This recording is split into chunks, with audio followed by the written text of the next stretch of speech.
It's very early in the season. You're already 3 points behind Manchester City. And when there's such an intense team who you know are going to just keep going, how difficult is it not to sort of keep looking at that gap and worrying about it all the time? We cannot be looking at other teams when we have played 10, 11 Premier League matches. This is a long marathon. Things are going to change. Momentum is going to shift. And at the end, you have to look. In this league, you're going to have to need 96 to 100 points to win it. C'est fini. When you're going to get them, it's a different story. But this is the target. And in order to do that, you're going to have to play so well and win a lot of matches. More matches that no one has ever won in this club, that's for sure, to win it. Is that like last week? I mean, you dropped 1 point and it was obviously really rankled with you. Mm-hmm. Is that what it does to you? Just even dropping 1 point gets to you? And you dropping one and the other team winning 3. So it's a big difference, and that's why those matches are so important and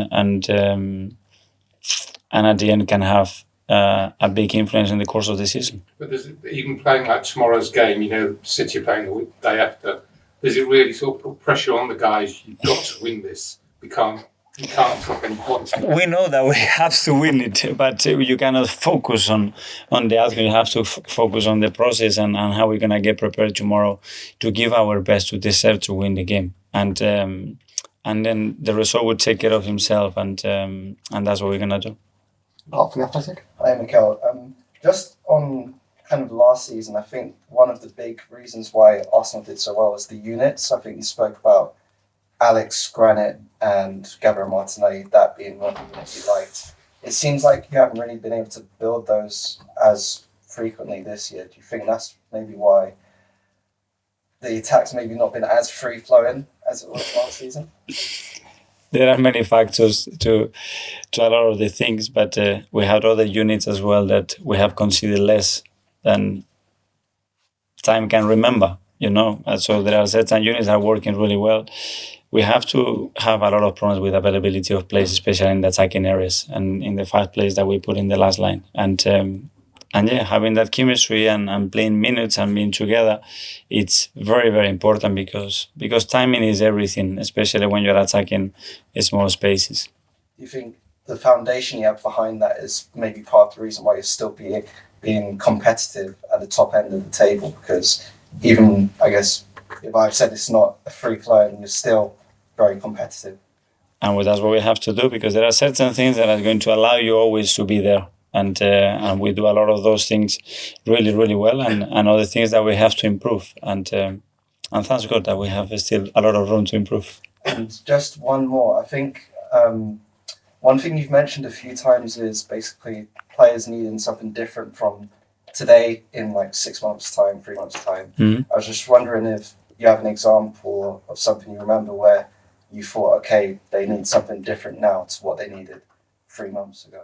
Yeah, but when you go to the individual, a player can go through a difficult period, and sometimes related to performance, something is related to what happens in his private life that can really affect him. And they need love and support. But maybe that same player has done something in his life that is not the best thing to do for his professional career, and that is performance. That player needs something very different in that moment. And we have to keep our eyes and ears open all the time to try to give the players what they need. That's our job. Okay, we'll go to the last couple now. Firstly, Issam from the Daily Mail. Hi. When you first heard from the FA that they'd be writing to you about your comments after the Newcastle game, what was your initial reaction? And do you think this in some ways sets a bad example from the FA in that managers could be now worried about expressing their honest opinions after games? No, I think everything here is been done in a really constructive way, and I said what my duty was, and obviously the FA has its own duties, and they have to do the processes that are required, and we will respond to that in the best possible way, and we move forward. We learn from the past and we move forward together, because the most important thing is how we're going to look after this beautiful game. And going specifically to your team, with Jesus out, with the potential issue around Nketiah's injury, for the January transfer window, what's your assessment of your forward line? Do you think now that might be something you look forward for? That they are great, and I'm so happy to have them. And for me, they are the best in the world. That's my assessment. No, but with them two now out, obviously, the forward line now you're having to put Trossard, false nine. What? I would love to have them all, but at the moment not. But maybe in 2 weeks' time the picture will change and it will be better. But as well, it's an opportunity for the rest to shine, because as well sometimes it's really tough when someone is playing and when he's sitting in the bench looking at me saying, "What are you doing?" You know. So it gives them an opportunity now to show how good they are. And finally, we'll go to John from the Times. Hi, Mikel. I was speaking to David Moyes early on today, and he was talking about the problems with doing an interview straight after a game. And he said he's stopped saying what he really thinks because he doesn't want to get fined. Are you prepared to carry on saying what you think?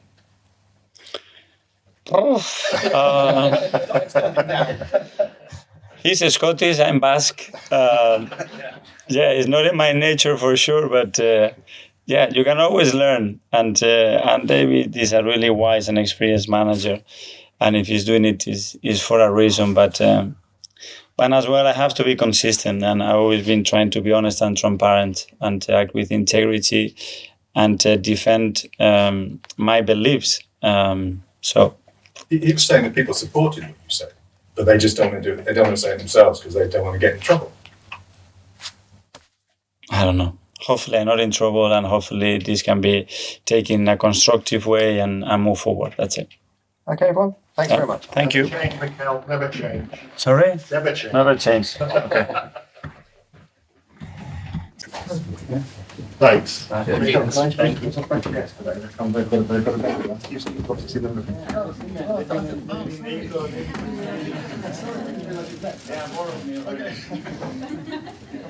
had some lunch? Yeah. Yeah. You're going to play Ramsdale. When? Tomorrow?